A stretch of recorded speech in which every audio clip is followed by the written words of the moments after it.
Good morning, good day, and welcome to the Velvet Revolution um, with myself, Ben Rice, and Dave Noble. Good day to you, Dave. How you doing? Hello. Yeah, I'm good. You've got a little storm. I can see us. You got a stormtrooper head just poking off your shoulder. Oh yeah, But that's when my you're that's there you go. Look, see, it's just resting on your shoulder. Is that one of your is that one of your inner voices? You're yeah. telling you to do stuff. It's an alarm clock I bought for the kids when they were little, and obviously, well, not obviously, but they weren't particularly as enamored by Star Wars as their father was. So they put it in a charity box, so I kept it. Cool, man. Yeah. Awesome. Um, yeah, I'm good. Feeling good. Um, I've been cleaning, doing a bit of a autumnal, although by the time this lands, it's probably going to be in winter, but autumnal season, change of season clean, Okay. traditionally known as a spring clean. And I like to do it. I live You like to do alone. things differently, so you do it in the autumn, yeah.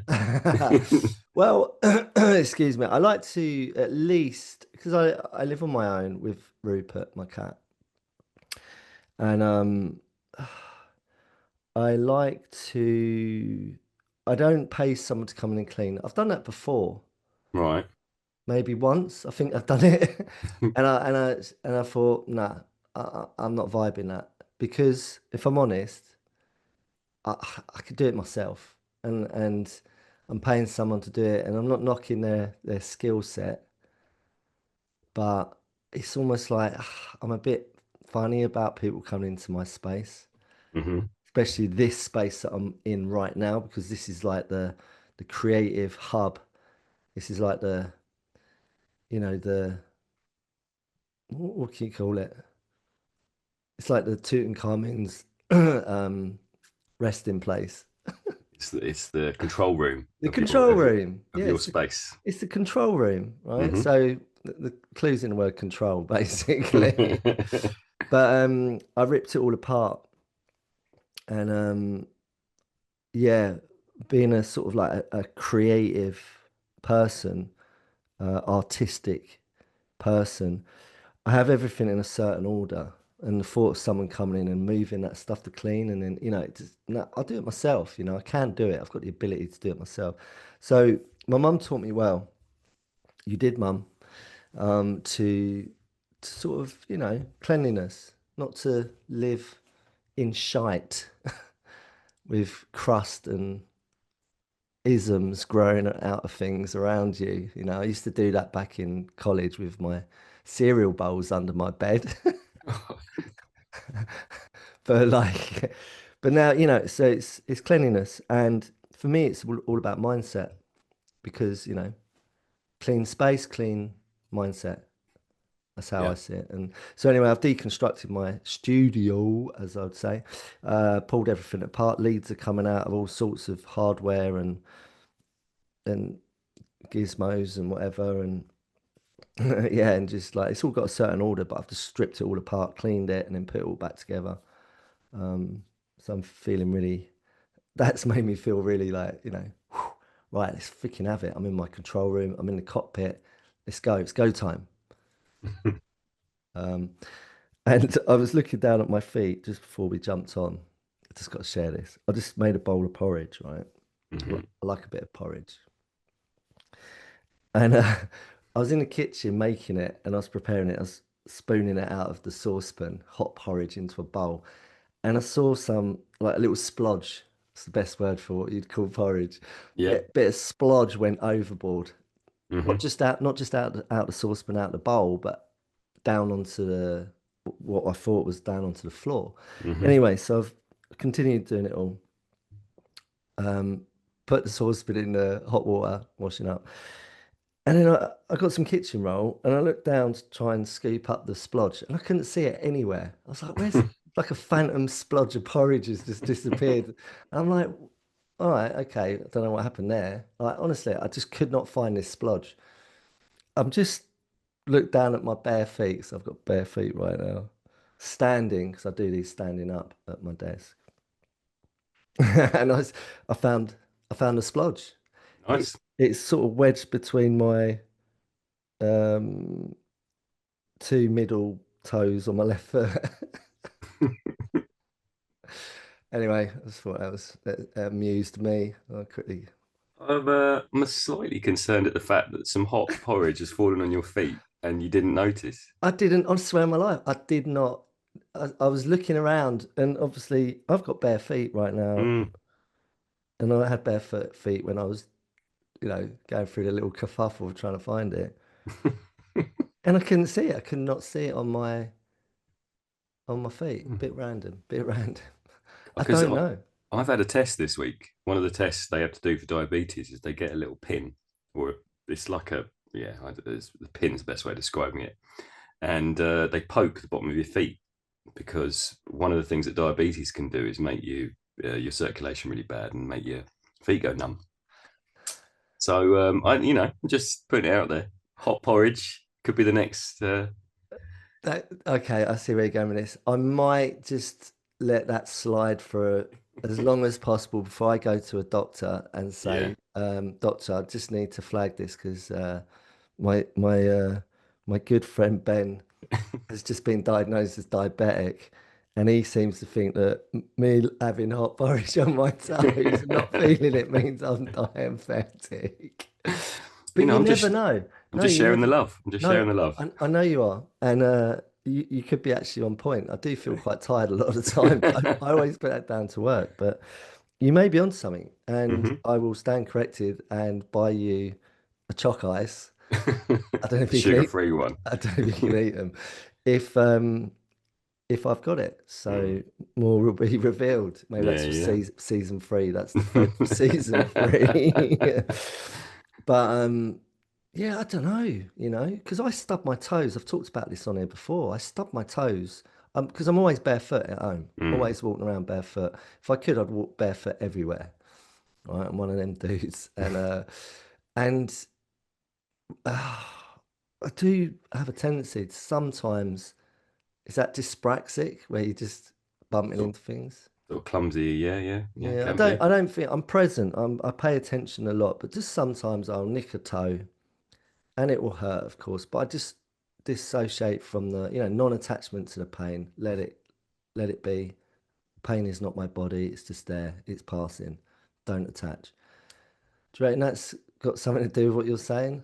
I'm just not relative to the pain. I don't know. Yeah, I think the. I mean, you've told this story before, but the one where you jumped over the fence and broke both your feet.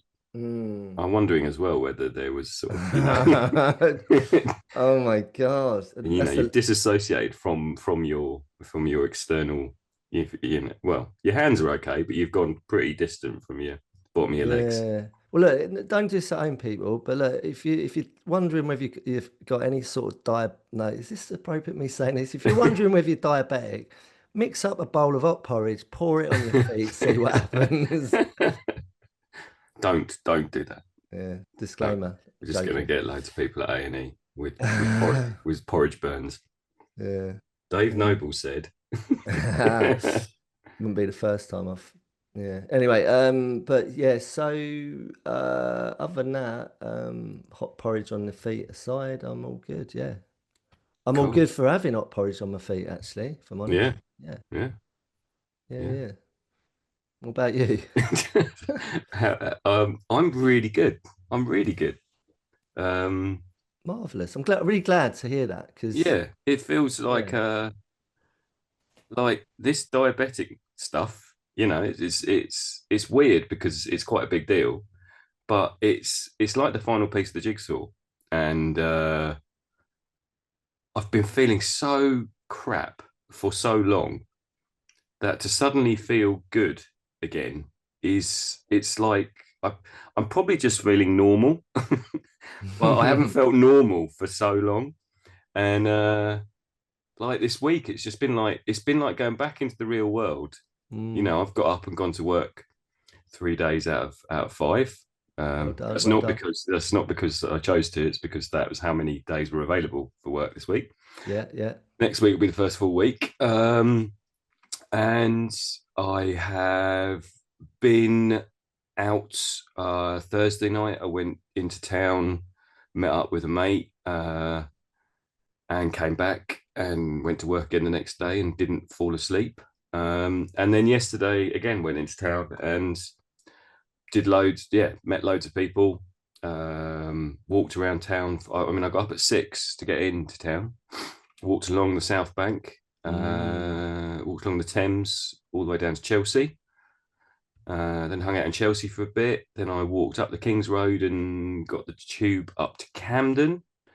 Hung out in nice, Camden for a bit, and nice. then walked from Camden down the canal to King's Cross and met my sister Mm. and my flatmate, and we went to a gig at the Barbican. So we walked down to the Barbican. So, and if I'd have done that,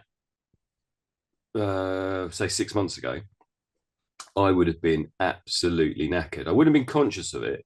But we went to a gig in the evening, and normally I'd sit down. And the first thing, as soon as the lights went down and the artist came on, I'd be asleep. Oh Really? yeah, I would just pass out. I might Wow. might get through the first song, but I would just go. And last night I was just fully awake. It was really really weird, and it felt kind of, and I just felt kind of, uh I felt awake, which I might might sound a bit odd, but it was, yeah. Normally I feel like, oh, I can just feel myself going. It's like, I Mm. mean, I go to the cinema a lot, but I usually miss a good 10-20 minutes of most films I go to see because I pass out. So yeah, I feel really energized, For uh, being awake, for yeah. being Wow. awake. Yeah. Which you And may say, like you said, maybe that's just a new yeah, normal, yeah, yeah. whether that is, you know. But I just, yeah, it's not, and getting up. Yeah, this morning I didn't set an alarm or anything, but and I naturally woke up. I had about 8 hours sleep. So, but I just feel refreshed again, and I don't feel like, Hmm. oh, I don't want, I can't be bothered to do this, and I can't be bothered to get up. And so it's been transformational, I think, the past Wow. couple of weeks. And it's still early days, but my blood sugar levels are coming right down. I'm starting to hit single figures, under 7, quite a lot now. That's amazing. So yeah, it feels really good. Feels really good. So what's come up for me is, and I'm not, saying that it's good to get a dose of the D, to be a diabetic. Um, Sorry, I shouldn't use the word dose. You know what I mean? I'm being Yeah. playful with words. It's just words. Um, it's perspective always. Mm, It's like, is it a curse? Oh, for fuck's sake, my life's over. Or is it like, actually, I've got a new lease of life. mm. My diabeticness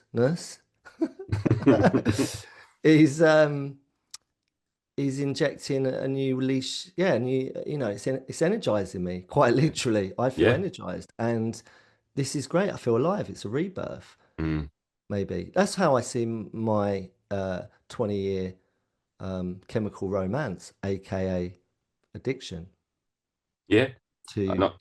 whatever, is a rebirth of like, oh, I'm free from the shackles of the bondage of my whatever it is I'm in bondage to.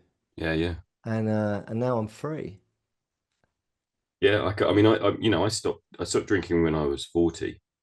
So it's been 8-9 years now, Mm. and I really did think that was it. I thought I'd cracked it. I stopped drinking. I don't smoke. I don't eat meat. And all of those things. I thought, well, that will make me really healthy, and I'll be really really fine. And What uh, what what's come up for me? I just had a flash, like Alan Partridge style. When he has the little mm-hmm. flashes of Aha. him dancing. Do you want me to dance for you? All of that stuff, like gyrating in the Beebs producer's face. I've got that image just flash up of you dressed as Adamant. Oh, I nice. don't know Okay. why, but well, I do know why, because you said I don't drink, don't smoke. What do you do? Is is My that the god. lyric? Is that his Yeah, lyric from I it? think so. I can't. I did have an Adamant single when I was a kid, Yeah. and Don't my drink. don't Oh, smoke. yeah, don't drink, don't smoke. What do you do? Don't drink. Is that in Yeah, it? yeah, Right, yeah. right. I think so. Anyone that's listening, right? If you're not sure, Adam and the Ants, amazing, amazing, right? And them tribal drums. Yeah, my right, and then all of the very Johnny Depp-esque Jack yeah, Sparrow vibes. yeah. All right. Anyway, there's a song. I don't know what that song's called. No, I'm not that knowledgeable about the music now. Sorry, I've just completely No, my thrown god, you with Adam Ant.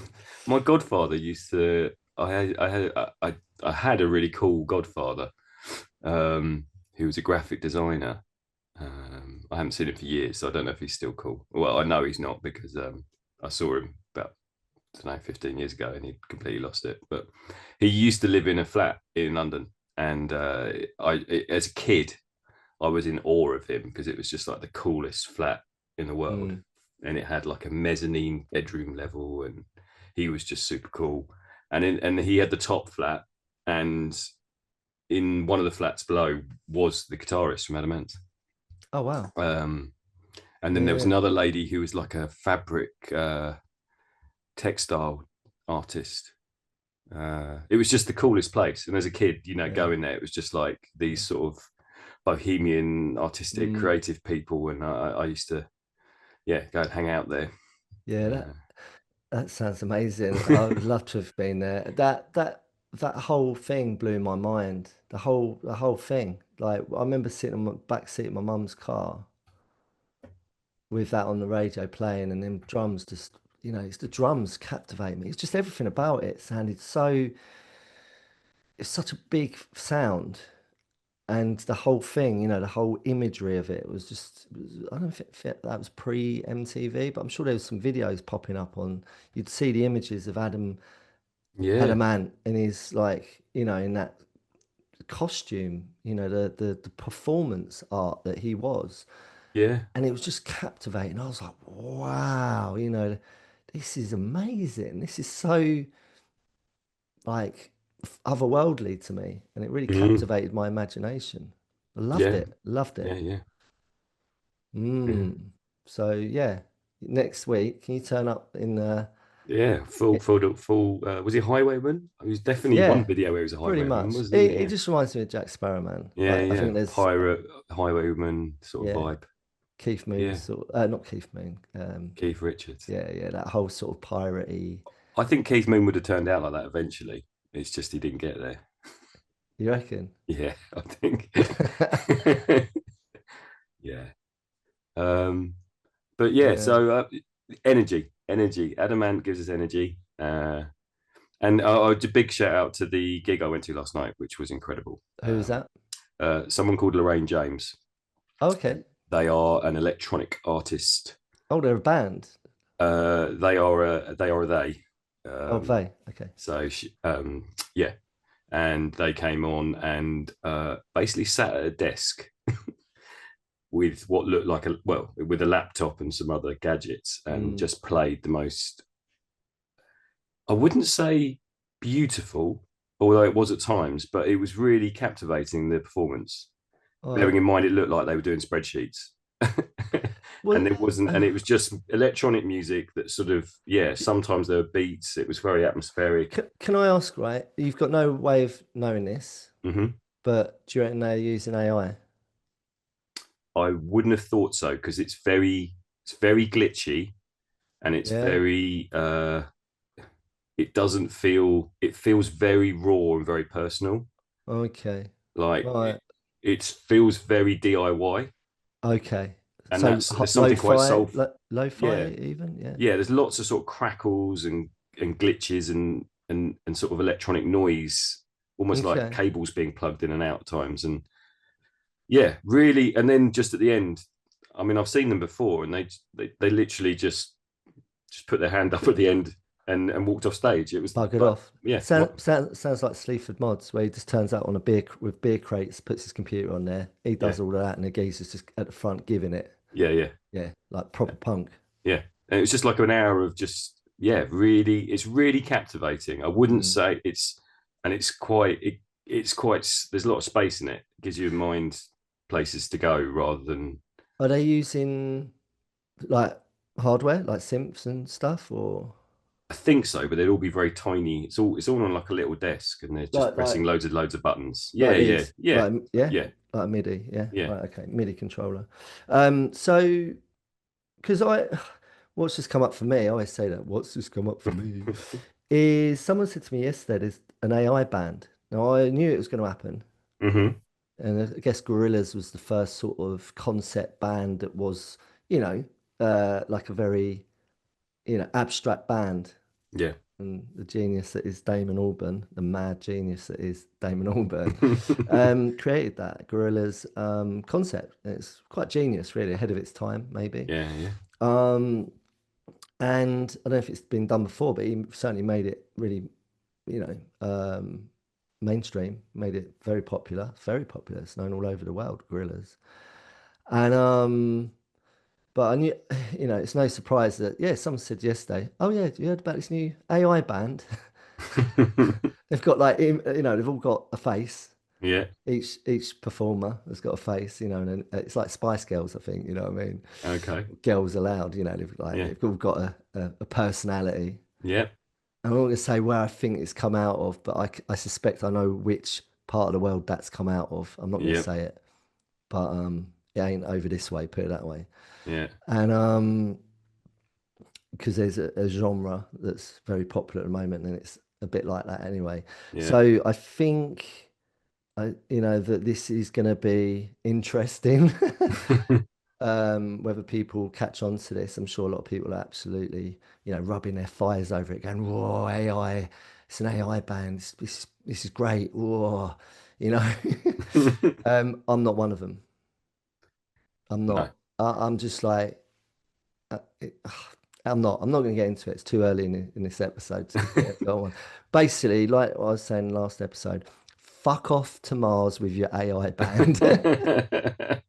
That's what I think. The other thing I read recently um, was that a popular streaming music platform that we happen to put a podcast on. One of the things they might do, so if you listen to a radio on Spotify, so if you jump off a track, you don't have it, do you? So No, I've only got this so we can do this. yeah, yeah. I have no interest in it otherwise. So you can jump off a track and have a radio, and it will create a playlist for you, I guess. And someone was telling me that one of the things, to say like I listen to Lorraine James and it Hmm. jumps off a track of theirs, Yeah. and it's glitchy, ambient electronic noise, Yeah. that they have people making tracks that are just random tracks. No, come on, man. Like, sorry, go on, keep So going. so as you're listening to your sort of 20 tracks deep, you might have Yeah, had a few artists, you'll have artists that do exist. Then yeah. others are just, so they don't have to pay them the same royalties. So they're It's just made up fucking music. bullshit. So you're like, Can everyone, yeah. your radio and playlist keeps going, but some of it is just stuff that Right. I need to do a disclaimer at the beginning of each episode, right? I'm going to start doing it on my content. I'm being serious, even in my books, my literature, right, and my audio books, and everything I do where I'm in this realm, right? Disclaimer, everyone. I am a human. Right? This is human. I'm real. I'm a human, and this is for real. What we're doing is real time. We press record. We start talking. We're humans, right? Disclaimer. I'm going to start putting that on all my stuff because we're going into an era where you need to do it because it's getting so far past it's getting out of hand. You can no one not see what they're doing. They're basically making everyone redundant. No one's going to get paycheck. No one's Mhm. getting get a paycheck. Jobs are going because of this everywhere. Artists need to earn money. It's what they do. It's what they're good at. They're humans. They create. The Yeah. fuck, man. All right, let's move on from this. Let's move on. We need to move on.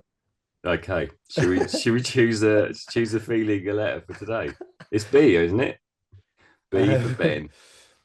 and just to end on that, that's just my opinion. There's definitely Doesn't mean it's right. It's just how it's right for me, but it doesn't mean it's yeah, right for everyone. It's just my opinion. All right. there is a sticker I've seen it on people's work created by humans. Yeah, it's going to happen. It's polarized. Like Yeah, yeah. there's going to be human stuff out there that's what we're going to need to do. Like Okay. this is a human experience. You're getting your hair cut by a human. It's going to be like that. I swear, my life. Like I swear, man, it's happening already. If people can't see that that's where we're going, they're definitely asleep. You know what I mean? Anyway, I'm going to get off my high horse rant. But Oh, that is why the towns are now. I mean, there's 38 hairdressers in my town, and that's because mm, obviously it's one of the few things shops that you can't get on the internet now. yeah. Well, as a trade, I am part of that elite Mm. craft. I cut hair, I style hair. I'm pretty nifty at it. If I have to, I'm gonna sack all this shit off. And you're gonna No, cut no, hair. I won't. We'll move in. I'll get a studio, get Yeah, a human space with yeah. humans in, and we'll do the broadcast from there. Would you cut a robot's hair? No, I fucking wouldn't. Okay. What the hell? No. Why's a robot got hair? Fuck off to Mars with your fucking robot hair. Um, what we do, we put a signal mast, a broadcast aerial, a bit Mm-hmm. old school, centre force styling. I know, I'm not sure if I should, or Cool FM, Mad FM. I'm not sure we should be naming all of those, but they're out there. They're out there, right? Pirate Radio, man. We go underground. Yeah. The more this shit goes overground, we're going underground. Okay. We're going pirate style. We're getting into the bunker, yeah? Yeah, definitely. We're gonna Right. get Adamant to come in as a guest. We've all got to dress up in like Adamant gear. Right, okay. So your turn to pick, yeah? Yeah, and we're on B, yeah? Right. Have you got list up? I have got a I list up. I added You like so B's endless. I was in this control hub last night, Yeah. freshly cleaned and fresh. Okay. I plugged in my electric guitar and I was jamming. Yeah. And then I had a riff that I wanted to lay down and add to my library of many riffs that I've got. I've got my riff library. And that meant I had to open up my device, Mm-hmm. my little tablet, which I use to record such things. And I laid it down and I had a word come into mind. I don't know why. It was a B that I came across yesterday. And I thought, oh, I need to get that down. So I opened the list up Mm-hmm. and then got the book of words and I started adding. I wouldn't do that to the ones I've got to pick. I'll leave that to you if you feel inclined. I'm only doing it when you've got to pick them because I don't Okay. want to influence what I'm picking. Yeah, yeah. That makes sense. Yeah. So there is quite a few new entries. Do you want to read them? Yeah. I mean that could take most of the episode. Right. Smash through. There is Bashful, Bamboozle, Bad. Does it feel like I'm listing the Seven Dwarfs? Bad Tempered, Yes. Bad Mouth, Yes. It is the uh, Seven Dwarfs. Boastful, which we did in season one. Hmm. Blocking, Belligerent, Brave, Bitchy, Broad-minded, Bitter, Boundaries, Boredom, Belonging, Bitter, Bittersweet. Is that you going down the Richard Ashcroft route again? Yeah. Betrayal, Bliss, Backchat, Backlash, Baffle, Bulk, Bemuse, Bewilder, Blessed, Blunder, Bondage, Brazen, Brokenhearted, and Burnout. All right. Do you like them? There's Oh, a few new ones in there's there. some nice ones there, yeah. Yeah. For anyone listening, bondage is definitely, bondage to um, mental illness, bondage to suffering, bondage to depression, bondage to undiagnosed diabetes, not whips, zips, chains, candle wax on the nipples kind of Okay, vibes. that's safe X-rated when we do X again, Yeah. yeah. Right. Okay, so I have to choose one now. Yeah. Hmm. Uh, I want to. I want to pick boundaries. You're going with boundaries. Yeah, That's a good one. Like it. yeah. Can you redline it? I am going to redline it. I'm going to go straight to the book of words. Okay. Now, I was looking for boundaried. Right. Boundaries, because boundary, boundaried, Mm-hmm. and bound. What other boundaries are there? Can you think of any? And why did you pick that one? Why did I pick that one? Because I have entered the real world again. Mm, I feel like um, I feel like the 4 months that I've had sitting on my backside has been both a blessing and a curse.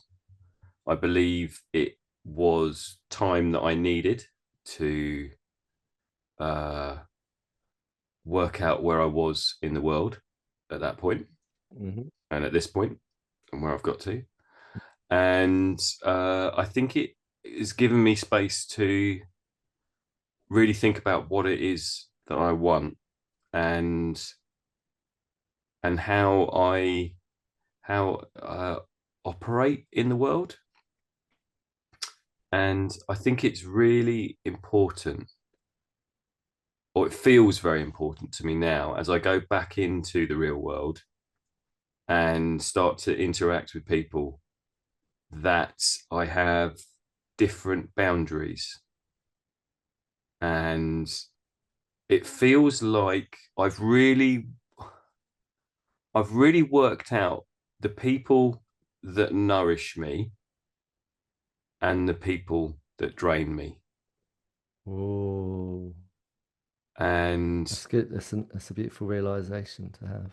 and I don't want to give anybody that drains me time or energy.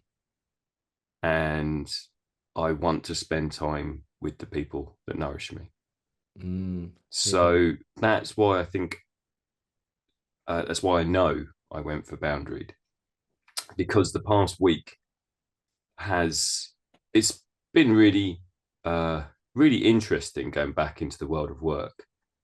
uh I have a relatively small group of people I work with. Some people work in giant organizations, and there's hundreds of people. And most schools are that sort of size, and our school is much more sort of primary size. When you've got 52 kids.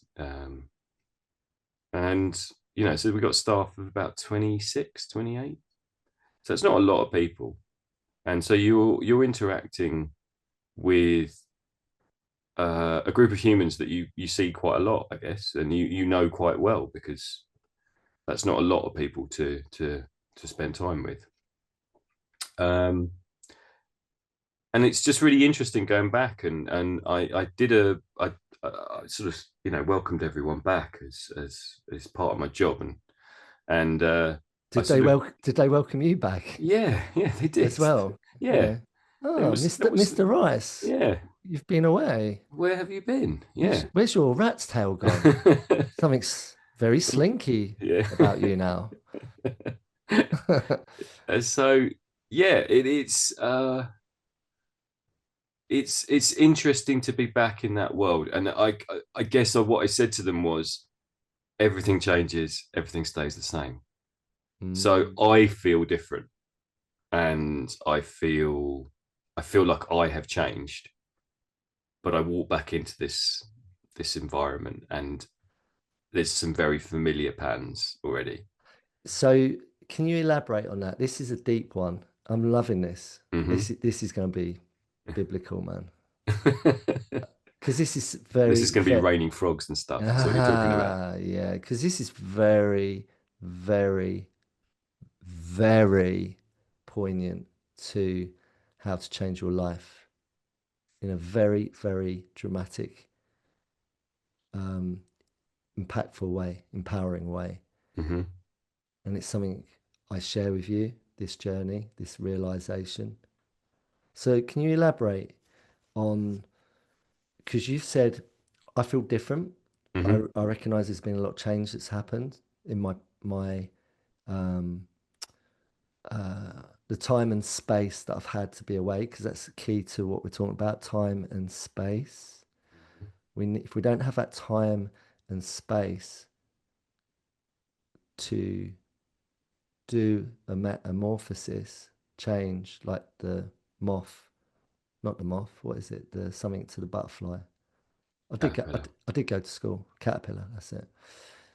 Um, you know, the caterpillar needs time and space. It needs to do a little slinky wriggle somewhere Mm-hmm. to move. Someone showed me a photograph actually just the other day.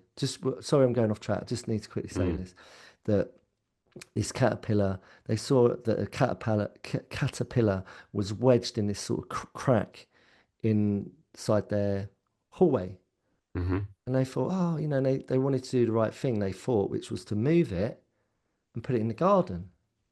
So they carefully, you know, scooped up the little pretty little wriggly caterpillar, furry little thing, you little caterpillar, and they picked it up and they put it in the garden, right? Yeah, yeah. And then they could not believe that literally a day later, it was in exactly the same spot. Right. And it had worked out, it had wriggled its little furry, cute little colourful caterpillar body all the way back from the plants outside in the garden, all the way back to the same spot, the exact same spot. They could not believe it. And what they did, they documented it. So I thought, well, it's obviously got back there for a reason. Mm-hmm. And then it turned into its chrysalis, or whatever you call it. Is that what you call it? Yeah. So they took photos. I saw the photos. I've seen it with my own eyes. They took the photo of the caterpillar, where it was. They took the picture of how it transformed into its little cocoon. And then literally a handful of days later, or a day later, or 2 days later, whatever, a tiny little butterfly was sitting there. Mm-hmm. How fucking beautiful is that? You know? So fuck off AI of all your fucking gizzery of what you think you can do, which is amazing. Look at how amazing that is. That's how incredible nature is. We need to stick with nature, people, man. All right? That's where it's at, in my opinion. Because that has tranced anything that any man's ego can create and think it can do with its gizzery, right? That little tiny caterpillar turned into a butterfly, right? Mm-hmm. And what's the thing it needs? It needs time and space. It obviously needed that little space to be, and it needed the time to do its metamorphosis, do its transformation to become what it needed to be.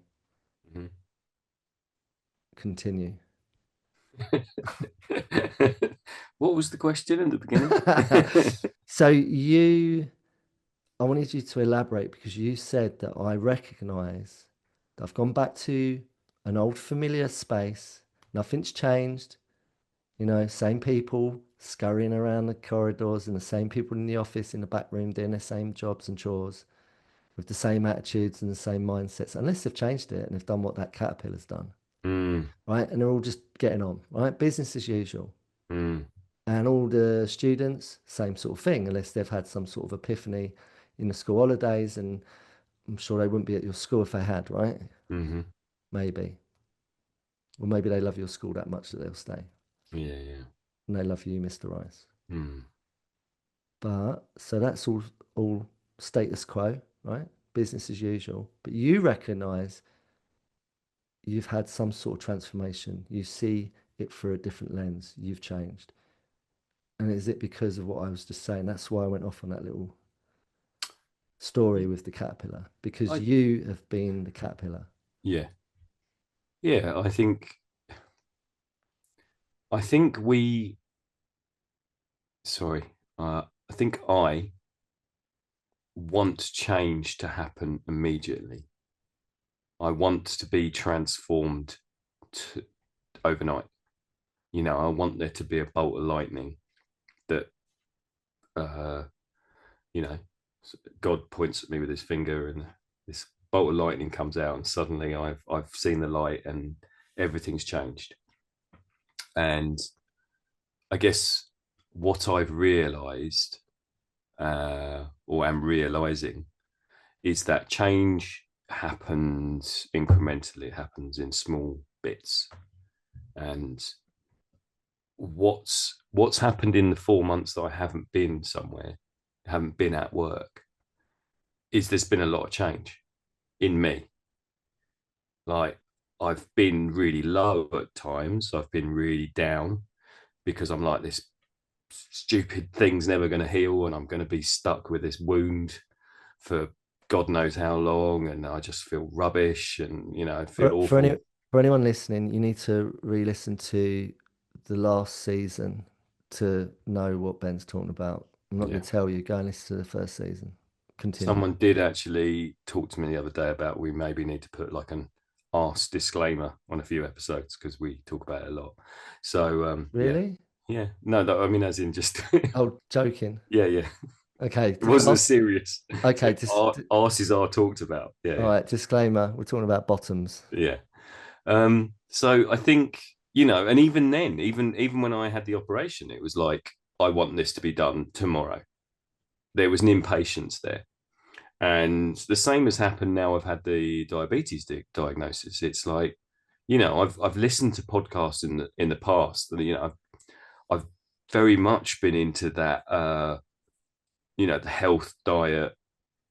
I've always thought I've lived a healthy life, although I now sort of realised that I didn't, and I was sort of kidding myself. I was sort of a processed vegan, processed plant-based person rather than a healthy, actually, eating the right stuff. Who Yeah. knew that Ben and Jerry's put so much ice cream, so much sugar in their ice cream? Um, and it's even now. It's like I got the diagnosis, so I'm like, right, okay, I want to be cured of this tomorrow. I know I could. There's people talk about reversing type 2 diabetes. I don't even know if I've got type 2 yet because the blood tests haven't come back. So it's been 20 days, 25 days since I've had the diagnosis. And I'm like, why haven't I reversed this? But actually, I feel so much better.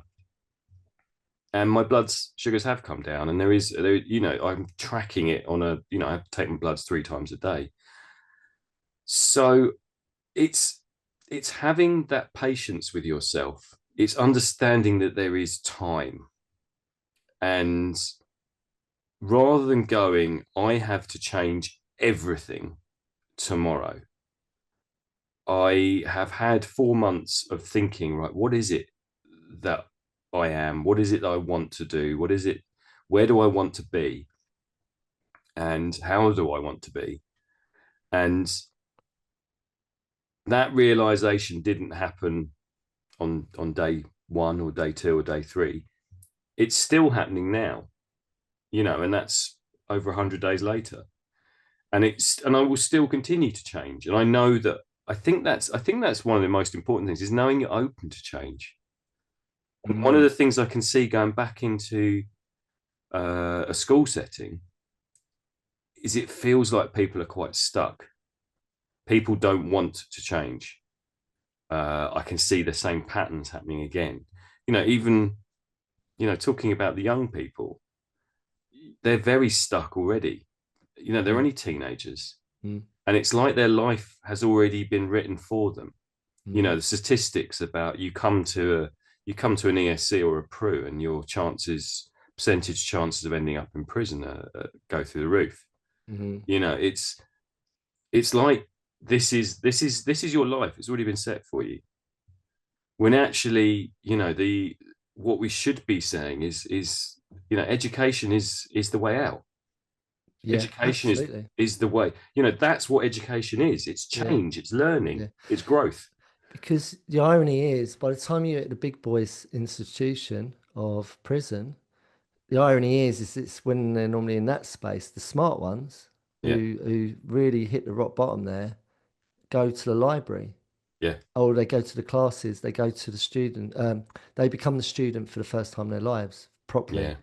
yeah. They actually, I feel like a lot of what we're talking about, or what you're saying, not just for your own experience, but for the young people, ask yourself this, people at home. I've had to do the same. I didn't become the student until I was 34. I didn't become the student until I was 34.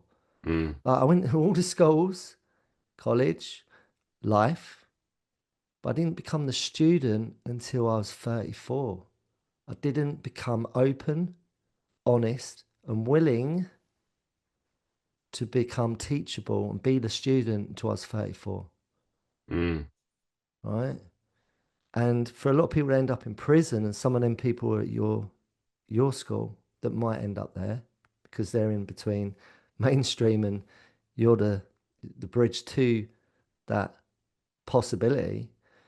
By the time they end up there, some of them might just go, do you know what? For the first time in life, I'm going to be open and honest, get real, and become willing to be the student for the first time in my life. And they'll go straight and they'll seek out the teacher, Mm-hmm. whoever that may be, and they'll start studying, whether that's a religion or some of them study law. You know, that's common that they'll go in there and they'll study law, or they'll, you know, they'll do criminality law because they'll Mm-hmm. come out and represent other criminals. Yeah. And I'm sorry to use that word criminals because, you know, it's a shit word, but it's relevant. You know, Yeah. they represent other like-minded people who have been stuck and served the fucking bum deal early in life and felt they didn't have a choice and weren't open, weren't able to be open, weren't able to be honest, weren't able to be willing to be the student. Yeah. Yeah. Does that make sense what I'm saying? Yeah. And I, to pull it back to the word that we chose is, we are very unboundaried in life. We don't set ourselves rules that go, this is how I'm going to live my life. Mm, And it's it's like it's almost like kidding yourself. It's almost like saying, I'm going to set this rule, but I'll break it just for you, or I'll change this rule to suit this setting or this context. And that's how I feel for the first time. I think I'm starting to feel, okay, these are my rules, these are my boundaries, and I'm not going to change them mm, just because something new and shiny comes along. And mm, I have, yeah, I feel like before I've needed that validation. I've been seeking external validation. I've been seeking external uh, acknowledgement for who I am, and it's only through that I sort of see myself in the world. And actually, I need to flip that. It needs to be me giving myself yeah, that sort of like, I am good enough. I'm okay. I am enough. Yeah, and putting into place, this whole thing with my diet. It's like I've been kidding myself. I'm like, yeah, I'm a vegan, or I really don't like the word vegan. I'm sorry. It's just got so many bad connotations for me. But a plant-based diet, and I'm like, but actually, it's Friday night. I've had a really tough week. I don't drink, so I'm just gonna go and get myself a tub of ice I, cream I, and a family-sized packet of peanut M&Ms. You know, I just had another flash image of Adam at you as Adam and Ant with your freaking like there are other snacks available, but I just had another flash of it. It keeps happening. so it's again. I've been kidding myself, and it's like this. It's almost like this final piece of the jigsaw has come along, and I Yeah. haven't had a choice about it. And it's what I've. It's someone I've needed again. I've needed some external factor, which isn't. It's an internal factor. It's my own blood, for God's sake. But I've had some. I've needed doctors to say to me, if you don't change this, you're going to be really, really ill. Mm, And I think it's for me, it's like this final piece where I'm like, okay, I've always gone on about how tired I am, and I don't have the energy to do this, and I don't have the energy to do that. And now, for the first time in years, I feel energized again. it's great, man. So it feels like the sort of journey I've been on is coming up for 2 years since my breakdown. So my breakdown was November, what are we in? 25, 20, 23. So it'll be 2 years in November. And Sorry, go on, can keep going. Sorry. um, so yeah, it just feels that journey I've been on since then. It's like, okay, I'm getting to a point now where the change is significant, It's been incremental, but the change is now significant. It's almost 600 days of change, and I Okay, can't I yeah, can't not acknowledge that it's now. undeniable. Yeah, Whereas 6 months ago, I'd be like, yeah. why hasn't this happened, and why oh, Yeah. poor me, and So I need to float this quickly whilst it's fresh in my mind, right? So what's yeah, coming up for me is so the work that I do, right? And similar to what you do, different settings, but the work that I do, my engagement with these, let's just use the young mavericks, right? Always mm-hmm. talk about the young mavericks, right? Great change is always met with great resistance, mm. as they say, right? I don't know who says it, but someone said it. That's why I say it, right? So great change is always met with great resistance, right? People. So I totally know that one. That's been my own experience for many years. I was mm. always looking to change. Oh, this will fix me.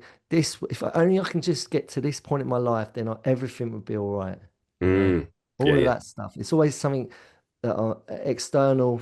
It's just if I can just mold my reality, then I just know I'll be okay. I convince myself of that.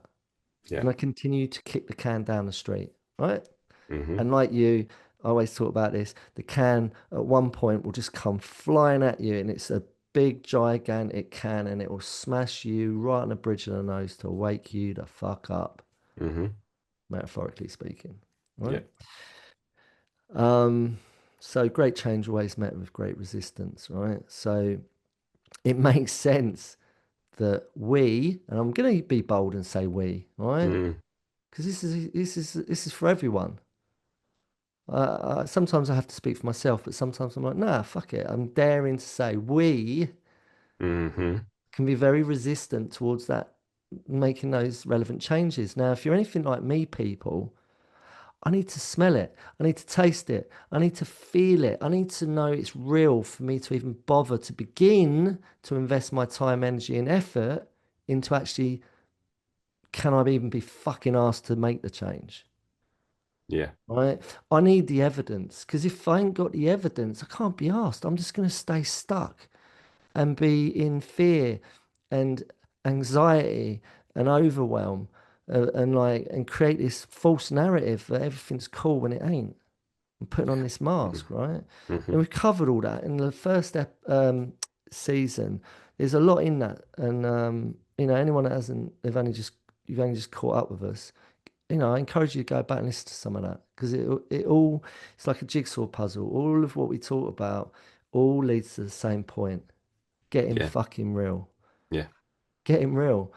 And it is going to be met with resistance because it's hard and it's mm. scary stepping into the unknown, the unfamiliarity of it because I need the evidence to know that it's worth me doing it.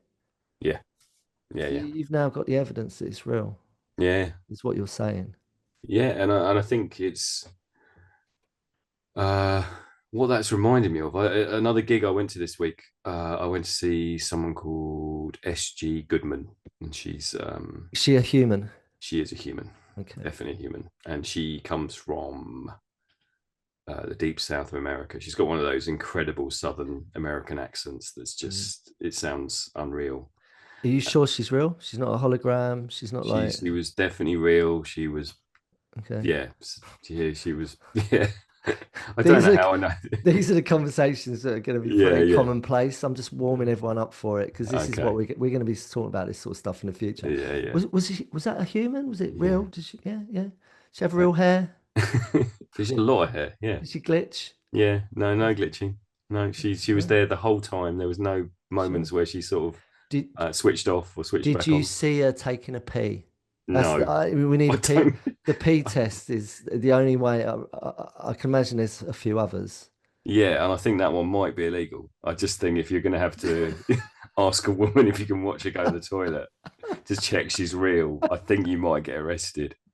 It's like that. Do you remember the Crocodile Dundee? When he wasn't sure whether they're a woman or a man in drag, Yeah, and so he yeah, does the whole grab their crotch. I'm like, yeah.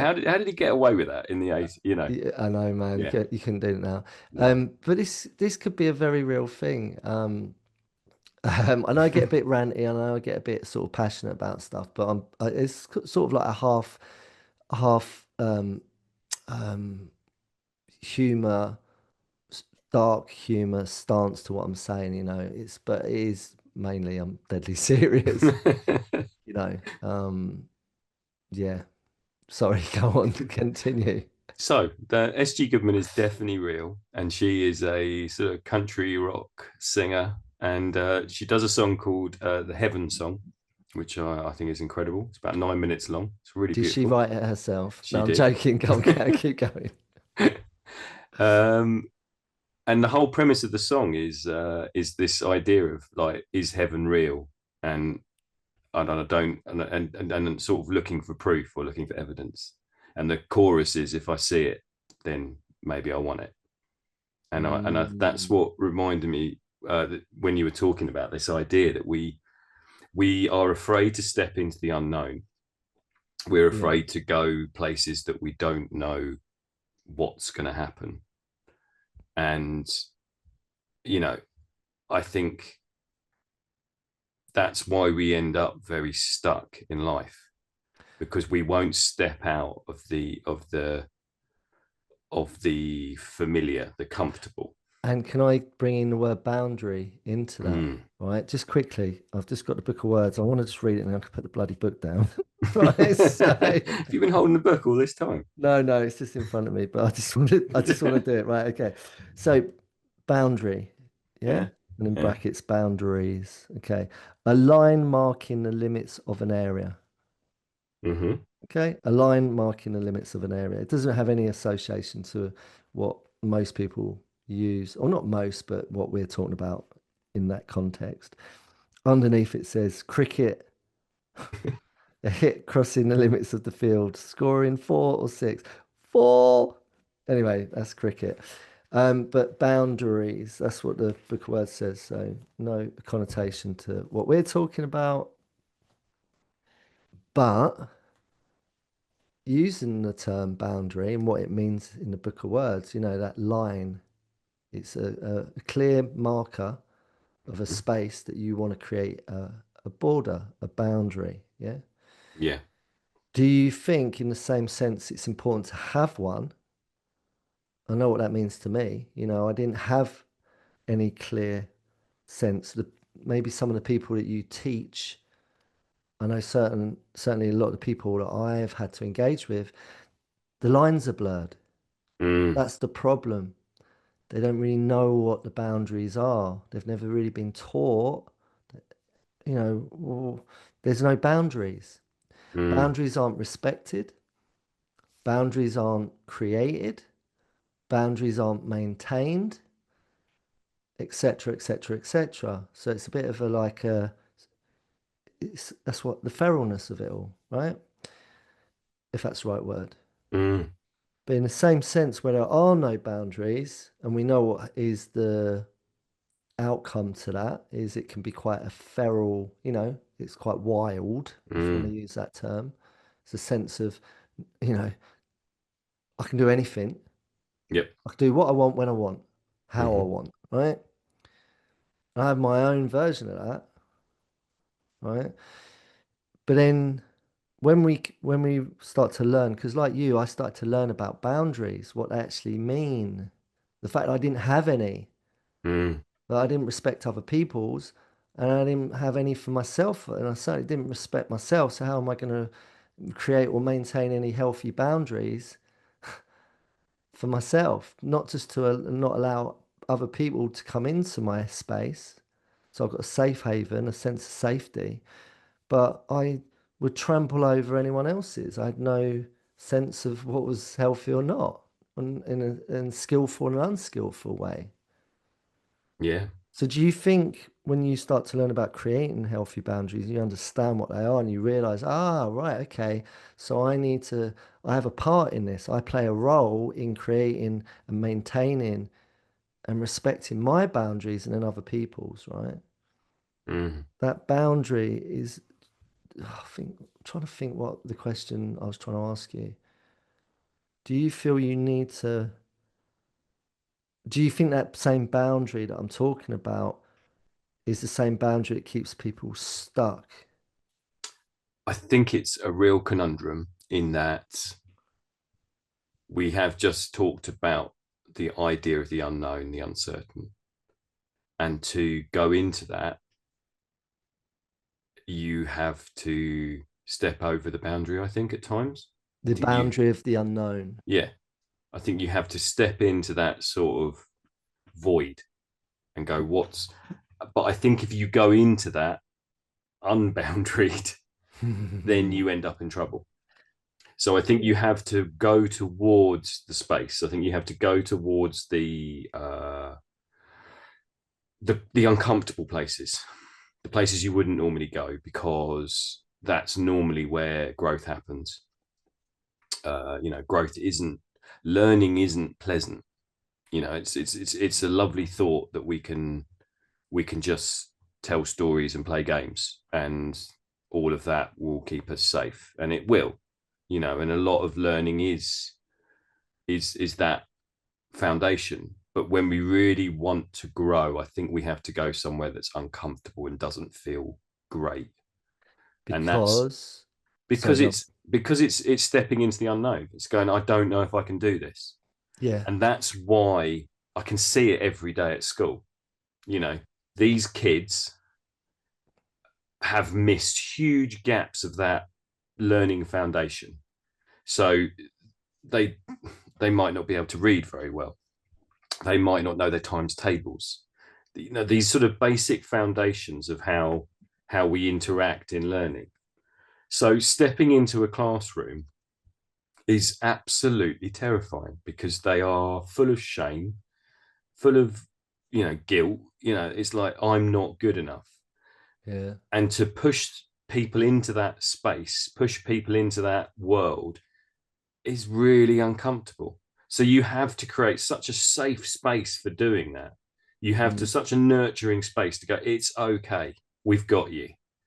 You can not know what 5 times 5 is. That's fine.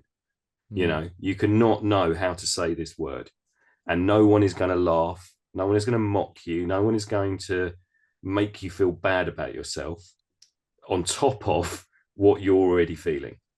yeah. And I think that goes for anything in life. We are stepping into something unknown. We don't know what's going to happen. We don't know how people are going to treat us. And unfortunately, that fear holds us back because we're like, oh God, someone may judge me. And we live in a world at the moment that is incredibly judgmental and critical, and those voices are very, very loud. So it's to go into something that is unknown is desperately scary, and it is about stepping over a boundary. But I think you've got to have, and I think I'm using boundary as almost like a set of rules. These are my non-negotiables. I'm going to step into this space, and I'm going to be boundaried enough to know that I am good enough. I deserve to be in this space, and it doesn't matter if the person that I'm talking to doesn't think that, and Mm. knocks me back, and I have to go to another person or another person. I will have enough belief in what I am doing that I can step into different spaces, different uncomfortable places of being, and know that I'm going to come out okay. So what you've just described, what's come up for me is so people pleasing, right? Yeah. We need to bring that in, right? So because it's something that we work with a lot. I work with a lot with the case scenarios that I work with. Hmm. Um, and it's certainly been my own experience, people pleasing. Yeah. So what you're describing is kind of going against the stream of, and it could be just the current flow of what, you know, um, I've said this before, I've used this saying before, only dead fish float downstream, right? So, you know, you've got to go against the stream. You've got to go against the stream, you know? Um, I've got that etched into my collarbone. I don't know why I did it there, but I've got it inscribed in ink in my freaking collarbone. You can see it, can't you? Against the stream, Yep. right? And it's not actually on my bone, it's in on my skin. It sits just above my collarbone or just below it. And against the stream, because when I start to learn about that, you know, but only dead fish float downstream, right? Now, Yeah. people pleasing to me is being a dead fish floating downstream. You're just going with the flow of what everyone else wants you to do, Yeah. right? And you've got to go against that stream, man. And it's really counterintuitive to begin with. And you feel guilty for doing it, if Yeah. you're anything like me, anyway. You know, I felt guilty for actually going, I'm not going to do that thing that I've done for all these years that's actually been at my detriment and maybe perhaps to a lot of other people's detriment. I'm not going to do that anymore because I've got my moral, my sense of moral conduct back. Hmm. I'm not saying everyone that people pleases has got a broken moral compass, but ask yourself this, people. But I'm just saying, for me, I need to go against the stream of a lot of things. I'm also very aware that I need to sometimes go with the flow. So going with the flow of life is, I think, going against the stream of a lot of convention. Does that make Hmm. sense? You know, going against the system, right? And that's a provocative saying, right? It's a disclaimer. What system am I talking about, people? That could be anything, right? But structure, confines, boundaries that have been put in place, we've got to be discerning. Use your noodle, man. Like, does this feel good to me? This system, this boundary that's been put in place that I feel confined by, that Hmm. I'm in bondage of, with. It's got me bound and shackled, and I feel that I'm, a dead fish floating down the freaking stream. You Hmm. know what I mean? Or do I need to sort of get real, open my mind, and become willing to make some significant change? And yeah, it's going to be uncomfortable to go against the stream, whatever that may be, whatever you're, you know, trying to go against. It's uncomfortable, but great change is met with that resistance. We have to override that. And sometimes we need a mentor or a sensei or a guide or the we to help us, to hold us, to carry us, to the empowerment part can be autonomous. It can be a solo mission, but it certainly helps if you've got like-minded people who can carry you and say, yeah, no, you're doing the right thing. This is healthy. This is skillful. Like, yes, we're like you. We feel the same. Let's do it together. Hmm. Whether that's going against the stream of your fatigue and laziness. I'm not talking about diabetics here. I'm talking about maybe it's overeating or over screen consumption. You're just fucking lazy, right? Because you just become a bit fucking dull in your energy. And to go against the stream and get fit and get healthy is really fucking a challenge to you. Mm. It's a lot easier if you've got someone that's going to help you train. You've got Yeah. someone that you're accountable to that can lift you off the sofa, you know, sling you over their back and carry you to a fucking treadmill Yep. and Yeah. throw Yeah. you on it and go, right now, fucking give me 20 minutes flat out, bitch. Okay. You do get them sort of trainers. I've been in one of them for a gig. I went with an ex-partner once to not a cross trainer. It was one of them cycling ones where you got all the bikes and you got Yeah. the person using that sort. CrossFit. Yeah, and you got that sort of terminology. Right, come on, you fuck, let's fucking have it. All that Yeah, proper. yeah. And I was just like, it turned me off, man. I was like, I don't want Didn't to get do on this. board with that, no. No, I'm going to go for a skate. There's you floating upstream again. Sorry, float. Yeah, No, swimming yeah, upstream, not floating downstream. yeah. But I'm not doing what you're saying. You're yeah, swearing at me. yeah, fuck off. I'm going against the stream of this shit. But so people pleasing is doing none of what I just said.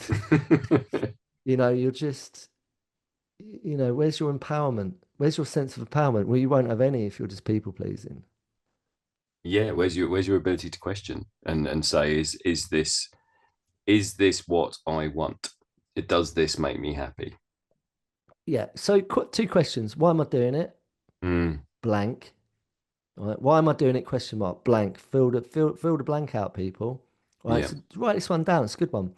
Why am I doing it? Question mark. And how does it make me feel? Question mark. Answers on a postcard or email us. Join us at the velvetrevolutionpod.com. With any ideas that come up. Mm. Why am I doing something and how does it make me feel? All right, let me. Oh, no, you go first, Ben, right? So, can you think of an example of that is relevant to what we're talking about? Just for anyone listening. For me, uh, I think the most obvious one for me would be um, my alcohol consumption. Okay, so let's just land on this, right? Hmm. Okay, so you said you're 9 years sober, you don't drink now. Hmm. Well done. Thank you. Fucking badass. That's the ultimate going against the stream Hmm. of society. 16 years. Hmm. Congratulations. Thank you. And same sort of thing. It's like it's fucking badass, man. It's Mm. empowerment on another level. You know, I failed to do it, right? I failed to do it for many years. I felt like I had no power. It's like fucking badass, man. Mm. Being able to go into a social situation and going, it's not for me, man. Mm. I don't need to drink. It's cool. I'm gonna have a good time anyway. Yeah. Go to whether it's festivals, gigs, someone's house, whatever. Don't need to do that. That's Yeah. the ultimate of what we're talking about. This is what we're saying, people, right? We've got the fucking, we're qualified to talk about this shit. Like, it's why I do my job. It's why I do what I do. Because people pleasing, creating boundaries, that's the ultimate in going against the stream. So, no, I'm not going to do what everyone else is doing. I'm not a fucking sheep. I've got my own fucking mind. And do you know what? Why am I doing it? Mm. Just can't fucking stop, Yeah. right? I got to a point where my anxiety was and stress levels were so high during the week that I'd get to a Friday and I'd have a skinful, and then I would have the most extreme hangovers, which Mm, would give me more anxiety and mm. stress for 2 days, 3 days. Then I go back to work, and it was just getting into this cycle. So I was feeling awful, and it's like, why am I doing this? Why is this a way of functioning in the world? This isn't functioning. This is like holding on by your fingernails. This is just scraping by. And then my son did started drinking, and he was drinking a lot, and doing what teenagers do.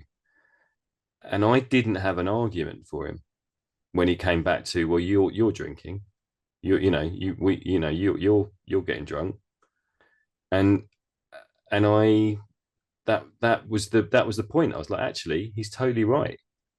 I'm trying to tell him not to do something that I'm doing myself. So it feels totally hypocritical.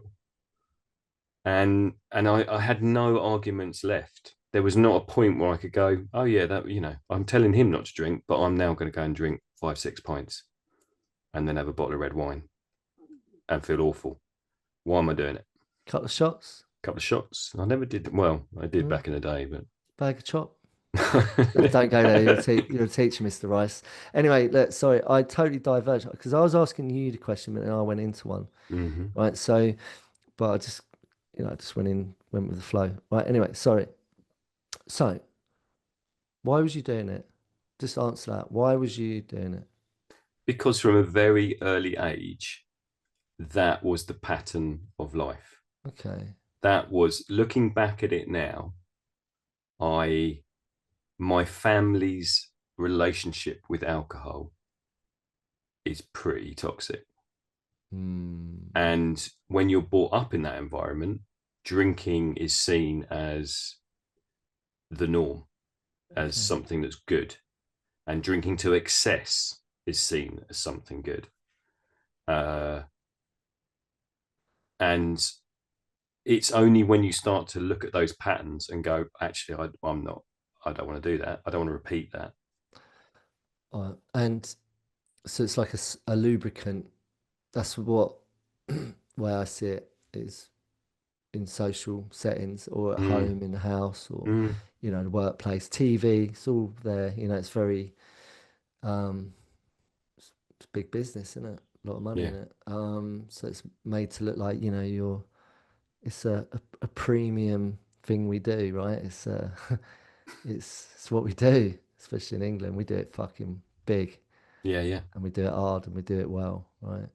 So, and how is it making you feel? How does it make you feel?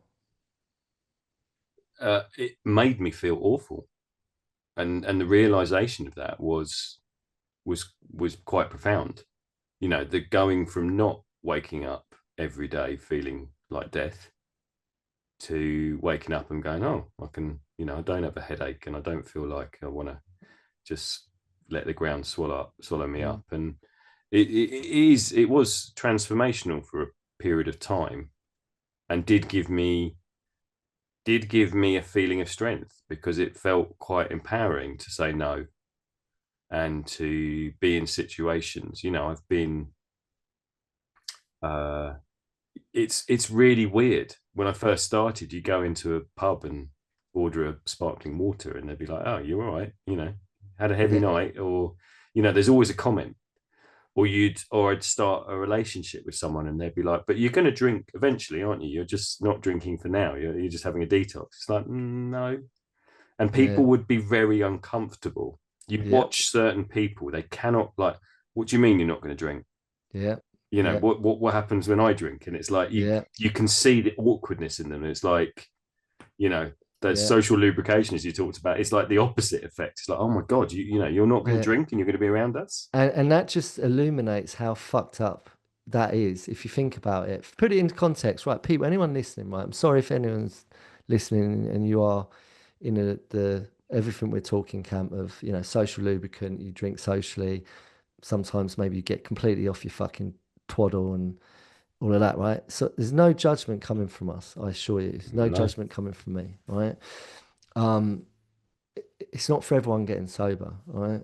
It's a lifestyle change. That's what I've learned now. Yeah, Mm-hmm. I'm not in the camp of it's a disease or you know it's an illness. I'm not in that camp. Sorry for anyone that's in that camp, but again, no judgment.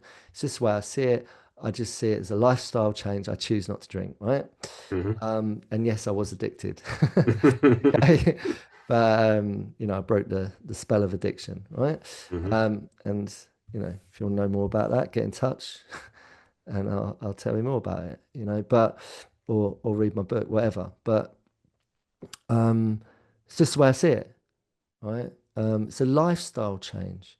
Now, when you start to do that and you start to um, learn about people pleasing, to know that, oh, well, I'm just people pleasing if I'm saying yeah to things that I just feel I've outgrown. I don't, it's not for me. Or I've got to a point where I'm really unwell with it mentally, Yeah. emotionally, spiritually. I'm really, the evidence is clear, but I'm not acting on it. So that's Yeah. a complete lack of boundary. I've got no fucking healthy boundaries there. I'm boundless. I'm just going into life, bumbling around, not having any self-control or willpower over the situation. I'm powerless. I'm Yeah. powerless. I've got no power. That's someone that's got no power who's walking around life feeling like deep down I'm fucking deeply fucking depressed and anxious and I don't like myself and I feel inadequate because I know I haven't got any power, Hmm. right? And but yeah, I'm still going and put myself in situations which I'm not able to say no. Yeah. Yeah, okay, I'll do that. Yeah, yeah, yeah. All right. You know, and it's just fucking it's a calamity. I'm In that, misrepresenting myself, you know? yeah. And I mean, that's the other thing for alcohol for me. Would it would prevent me from making sensible decisions. Yeah. Is once I had become socially lubricated, I wouldn't then make wise choices. Fuck it. Yeah. And that goes for every sort of aspect of life. It's like, oh yeah, well, Mhm. okay, well, I will eat this, or I will get in a relationship with this person, or it's like I for me, it's always been, and I guess that is the addict brain to a little bit when you talk about being addicted to alcohol, is it's an all or nothing for me. Hmm. So if I open the packet of chocolate biscuits, Hmm. I've opened the packet of chocolate biscuits, they're gone. It's not like, oh yeah, I can just have one and that'll be fine and I'll be satisfied. It's like I've got to have the whole packet. Once you've broken the seal, Yeah. man. And I think Yeah. once you've made one bad decision, it's like, oh, I'm quite happy to make a few more. Yeah, fuck it. Bury it with all the other bullshit and put it out of sight. I'll just park it up, box it up. If it didn't happen, it didn't happen. It's one of them. Yeah. And it's kind of like, you know, it just illuminates everything we're talking about, just illuminates when you are trying to make some significant changes in your own you know, life. So lifestyle change, right? Because deep down, I knew I wasn't living the way I was meant to be living. I knew deep down. That's part of my, you're sick as your secrets, as they say. It's Mm-hmm. like, deep down, my little secret that I felt I held onto was that I didn't dare tell anyone, I don't want to live like this anymore. I know I've got a better life that I should be living. I know I'm not meant to be living this way and it could be better. I know that, but I'm too scared to fucking admit it or too scared to fucking act on it. So guess Mm. what? Business as usual. I'm just going to crack on. No boundaries, no sense of empowerment, and I'm just a self-abandonment. I always say about that. It's just me abandoning myself. Yeah. My true nature. So to reconnect to it, it's really hard when you're surrounded by people. But one of the biggest problems I had is I was surrounded by all the wrong people doing the wrong things in the wrong places. Yeah. So I needed to start to look at all that shit. Again, that's a lack of boundaries. Yeah, yeah. As Definitely, pe and it's definitely. pe and people pleasing. It's a dovetail. Mm. So I've got no boundaries because I'm putting myself into stupid situations. I'm not going to use the word stupid. I'm putting myself into unhealthy situations with unhealthy people doing unhealthy things. Is it any surprise that I feel stuck in my life and anxious and overwhelmed and depressed and inadequate, right? And unauthentic, right? So I've got to break the spell, that illusion that everything's all right. Got to get real and admit to myself and to one other person. That's all it takes. I think I want to change. And I remember sitting in a pub garden on a Saturday, just weeks before I made that change Hmm. with someone that you know. Yeah, I do. Yeah. And obviously we're not going to name him, but he's I'm I'm waiting because my mum's mates with his mum. I'm waiting for that phone call that he's Mm. killed himself because it's going to happen if he doesn't get like if he doesn't make some sort of significant change. And you know I've tried to help him and I've recognized that he's got to be part of that change, man. You Yeah. can't save people. He's got to save himself, Yeah. right? And we can influence people, but that's all we can do, right? Anyway, he's deeply entrenched, as I was, and I was with him on a Saturday morning, waiting for the pub to open in the pub garden. Yeah. Summer, I'm setting the scene. It was summer, beautiful morning, and I'm hanging on to dear life in this pub garden with my mental illness of depression, anxiety, you know, savage addictions, you know, all the usual stuff, right? And waiting for the pub to open. And I remember, and we was already on the chop chop, right? Gritted teeth. I'm rattling away at him, going. I don't know what that was, but my nervous demeanor, saying to him, my anxious demeanor, my paranoid existence, saying, "I don't want to do this anymore." I said to him, "I don't want to do this anymore. What the fuck am I doing sitting here? I don't want to do this anymore." Yeah. And that's the first time in my life I think I really connected to that was some authenticity coming through, saying, I want to change my lifestyle. I Hmm. don't want to sit here. And I knew what was about to happen. Another all day bender, which would turn into an all weekend bender, which was just tail end of the week bender that was just about to enter the next week bender, Yeah. and on it goes. So um, we need to recognize that it's a lifestyle change. And look, we're talking about alcohol. It could be anything, man. Well, it's It could be anything. like I said, alcohol wasn't the big one for me. Alcohol felt fairly uh, it yeah, it felt fairly easy to stop, if you like. Yeah. And quite clearly wasn't yeah, it wasn't a big one for me. And now look at where I'm at, because it turns out that sugar is the big one for me. Oh yeah. Is sugar's the one where I'm like, yeah, I can smash 2 tubs of ice cream and not think anything of it.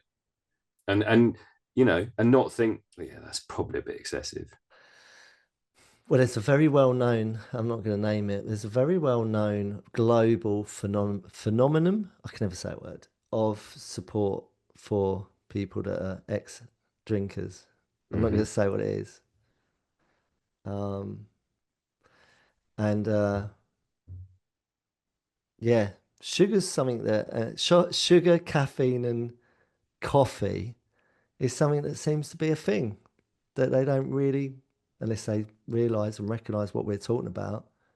Yeah, It's like, oh, yeah, alcohol's the problem. Stop yeah, that, and then I'm fixed. I'm done. I'm yeah, good. It's like, oh, nah, you ain't got a drink problem, mate. You ain't got yeah. a drink problem. Your problem is far greater than just fucking how much drink you're consuming, or how many times Hmm. you've wet the bed or whatever. Sorry to use that, but I'm just saying. It's like it's far greater than that. You ain't got a drink problem. You know what I mean? Yeah. In a way, you ain't got a sugar problem. No. In a way, you ain't got a sex problem. In a way, you ain't got a fucking hands down pants. Where's the bag of porn problem? Hmm. Bag of porn under your bed problem. You ain't got a dating app problem. You ain't got a online shopping problem. Yeah. I want to keep going. What else? What? You ain't got a money. How much money can I have problem? You ain't got a how many followers can I get validation problem. You ain't got a. Okay, I want to keep going. It's Yeah. endless. Yeah. Yeah. It's endless. None of that is the problem. So, Mr. Rice, Hmm. what is the problem? The problem is our inability to shift from what we consider normal And and what's familiar. and what's the void?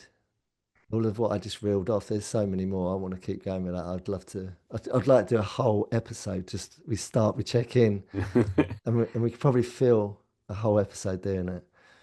Take your pick, people.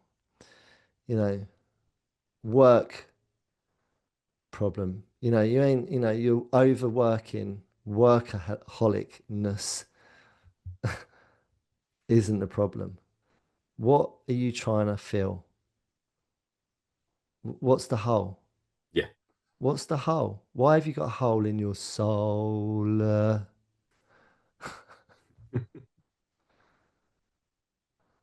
Yeah. Yeah, Where have all those gaps come from? yeah. And where, when, how do you recognize that those spaces exist, those gaps exist? And I guess that goes back to what I was saying earlier in terms of the learning. It's like, do I want to face those holes? Do I want to try and fill them? Do I want to try and grow and change and adapt and become something else? And it's really, really scary. And I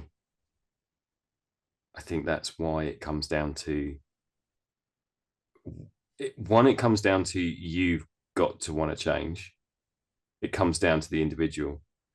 But then I always think that the individual needs the support, needs the revolution. Mm-hmm. It Oh, needs it needs the community, the group around them to yeah, help them change, 100%. because it's just not it's a really difficult thing to do. So it's about finding your people. You need accountability Yeah. because my old formative years, I had no accountability. I certainly didn't have it for myself. There were people that tried to hold me accountable, but like I said, I had the mindset of fuck you, I know best. I didn't become a student until 34. Mm. You know what I mean? So you've got to have a beginner's mind. You've Yeah. got to become teachable. You don't know it all. And I'm going to be bold and say that about everyone. You don't know it all, people. I don't know it all. I know a little bit, tiny little fraction in the grand scheme of things, Yeah. right? And I need to just get real. Why am I doing something? How does it make me feel? And then you start from there. And I'm sure I've shared this before, the exact same statement, but it's all crossovers. And anyone that's been with us all the way, you know this already. And for me, it's always uh I always go back to this question, and then how do you become teachable? Uh, in my head, it's like, I work with all these very stuck young people, and sometimes you get a breakthrough and you think, yeah, they've seen it. They've seen that this is wrong. They've seen that this life they're living isn't serving them. They've seen that they can change, and then it sort of sucks them back in. And it's about it's about finding that point in life when you become teachable. And it's not, school isn't it for a lot of kids. Mm, School is not the point where you're like, yeah, I'm really, yes, I'm malleable. Yes, my brain is still growing and you can fill it for the facts and figures. mm, But it's not the time where we get uh easily taught how to be an adult, how to live in this world. Because I think there's that wonderful sort of arrogance of youth that yeah. I know best. But then that can you can take that to your grave. Yeah, yeah. You can. I know so many. I'm not going to name them out. I'm not going to call them out. But you just have to look out there in the world, man. They're normally white males. Sorry, white males. I'm a white male, so I'm in the mix for that. Mm, I can and I have been it. You know, big ego, think you know it all. Billy big bollocks. yeah, yeah. All of that bullshit. And it's even worse when they're older Mm, because they equate like intellect. Oh, I've got lots of intellect, me. I've got a lot of knowledge in my head, so I'm wise and I'm old, right? So I know a lot of things about life. And it's like, well, it doesn't appear to be. It doesn't appear to be so. You know, that doesn't equate to authenticity, integrity, intuitive wisdom. No, no, You it really know, doesn't. that's just intellect. Yeah. That's just prestige. That's just ego. That's arrogance. Sheer fucking arrogance, in my opinion. Mm. All right. So keep your pride, keep your fucking ego, what you think you know. I'm Take it doing to it. take it to Mars with your Yeah. robot. Yeah. Go fuck off. Go and take your sex robot. Go to fucking Mars with your sex robot. Yeah. So, Mr. Rice, on that note, Yeah. butterflies and sex robots. That sounds like a good episode to me. Good contrast, isn't it? Think Mm. we've covered enough? I feel like we have. Yeah. I think we've reached a boundaried point uh, where we can stop satisfactorily. Mm. There's too many words. There's Read always the too many room. words. Read the room. That's having boundaries, right? Reading the room. Yeah. Reading the space. You know, where am I? Do a check in with yourself. You know, how am I feeling today? Get a bit of stillness. Slow it all down. Turn everything off. Put everything down. Maybe lie down or stand there or sit there. Take a breath. Take a moment. Put the kettle on. No sugars. Have a mint tea. Have a mint tea. And just take a moment to reflect. Have a check in with yourself. How am I feeling today?